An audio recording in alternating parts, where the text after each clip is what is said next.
6th or 7th time, wrote in the grave periods of men already gloriously dead.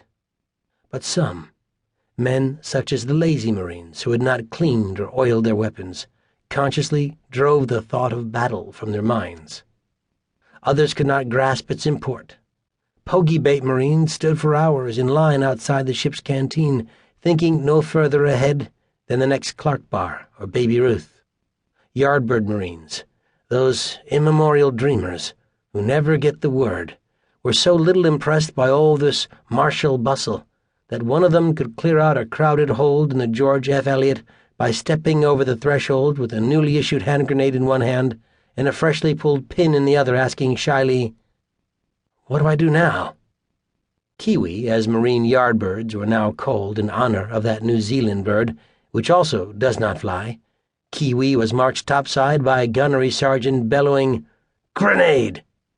Grenade! Get out of my way! Grenade!"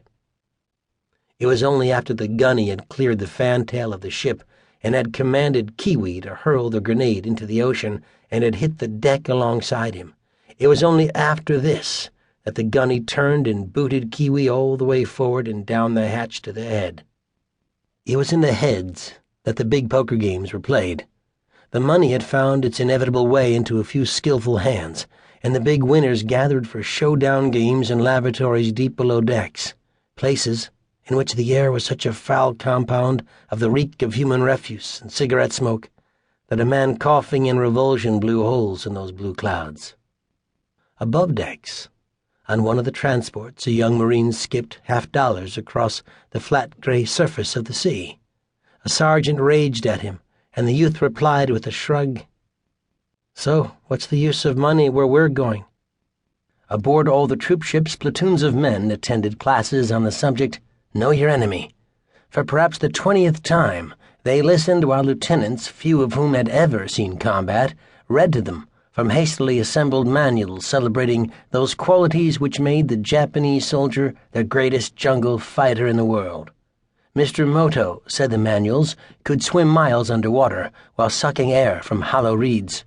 He could sneak stealthily through the jungle on split-toed, rubber-soled shoes, and he could climb trees like a monkey, often tying himself to the trunks and fighting from the treetops.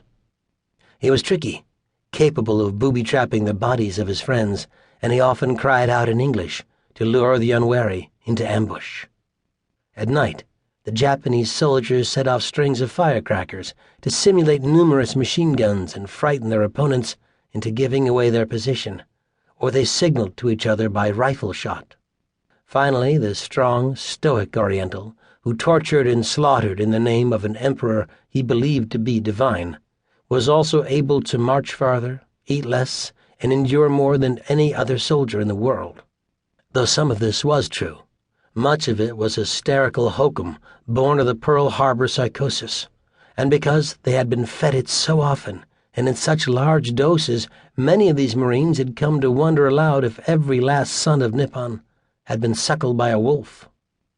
"All right," said a young lieutenant aboard one troop ship. "If a Jap jumped from a tree, what would you do?" "Kick him in the balls," came the answer, almost in concert, and the lieutenant grinned and dismissed his class. Below decks, many other Marines had joined the sailors in preparing the ships for battle. They sweated in stuffy supply holds, often straining their heads aloft to the open hatches, while winches swung the heavy hooks and cargo nets among them, sometimes cursing when beads of sweat which had formed on their eyebrows fell into their eyes, blinding them. Men could be badly hurt by swinging hooks, and one Marine had already been killed by them. Above the whining of the winches rose the spluttering roar of landing boat motors being started. Their coxswains were testing them, even as they were being freed of their lashings and swung out on davits.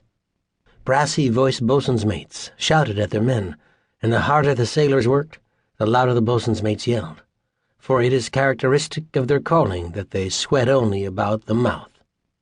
On the artillery transports, boxes of shells were lifted on deck and placed in readiness to go over the side next day. 75 or 105 millimeter howitzers were trundled to the gunwales, and coils of rope for hauling them inland were looped about their barrels. Winchmen on the assault transports hauled boxes of rifle ammunition, mortar shells,